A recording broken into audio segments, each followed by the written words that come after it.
Hello, my name is Dakota Benton, and today I'll be speaking to you about the streaming service and its effects on the music industry. By the end of this speech, I'm going to want you guys to understand the negative and ultimate positive effects the streaming services have had on the music industry. While it is true that for a time the music industry was deeply threatened by the new streaming phase, but as with a lot of changes in the past, it only needed to adapt and is actually beginning to thrive under it. The music industry is one of those industries that you never expect to go away. It is a multi-billion-dollar industry that has been an integral part of the world's lives, especially America's, since the beginning of the last century. But even with all of that, no one saw the new wave coming along that threatened to derail the whole thing and make it all come crashing down. The wave was the streaming service. Streaming services such as Spotify and even YouTube have made it much more accessible and easy to access the music you want for one monthly low fee. However, the debate comes in as to whether enough of that money is being sent back to the artists. This is where the music industry had to change and is now still adapting to this day. So, what started the streaming service? Well, music streaming actually started in hopes of combating music piracy, which is stealing of music. LimeWire was a huge culprit of this back in the early 2000s. Basically, it was a website where you could download music illegally all you want. It all started with, the streaming service started with a service called Last FM in January of 2002. It was met with mild success, and it put the music industry on notice. The launch of Pandora in 2005, however, was what really set this industry off, with the choice of either a freemium model, which had ads, or a monthly paid subscription for $10 a month.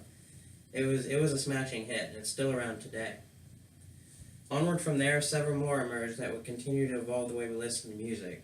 However, even more so than Pandora, in October of 2008, Spotify was launched. Spotify's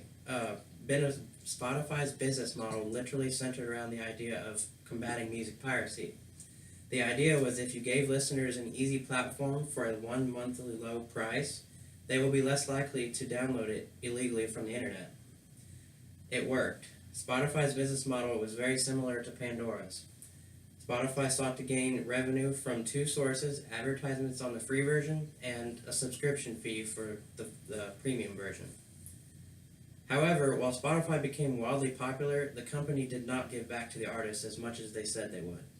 A lot of artists have complained and pulled content off of streaming services because they weren't getting enough for the lost revenue they were losing from record sales.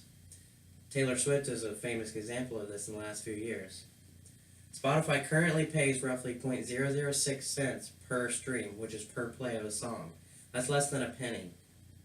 This is not enough to compensate for lost record revenue.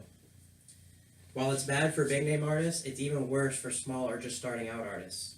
For a big name artist, that 0.006 will still add up over the course of 20 or 30 million plays. However, for a small or just starting out artist, that may only get 20 or 30,000 plays. It's crushing. It's not nearly enough. Unfortunately, with so many people using Spotify and other services, it is next to impossible to get started in this industry without using them. So, the music industry rebound under the new streaming service actually came about because of Spotify and other services have promised increases in dividends to artists over the next few years to combat this issue. That, and also, while it is true that small artists and record labels do struggle to get off their feet through the streaming platform, the music industry as a whole is booming under the new age. In just the last 2 years, streaming has risen from 33% to 62% of the annual revenue the music industry brings in. Spotify alone has 60 million paid subscribers, which dumps literally billions of dollars into the industry every year.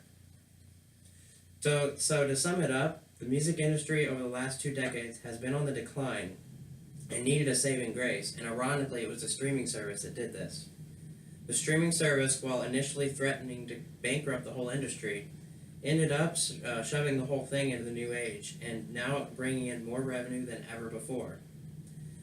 Streaming already sits at over 60% of average music listeners, but it is projected by 2020 to be closer to 80%. That means that 80% of all music listened to on average will be through some sort of streaming service. That's insane. Gone are the days of owning music, but that appeal of having to access to literally millions of songs with only a small subscription fee every month is very tempting, and luckily for the industry, is beneficial to both parties.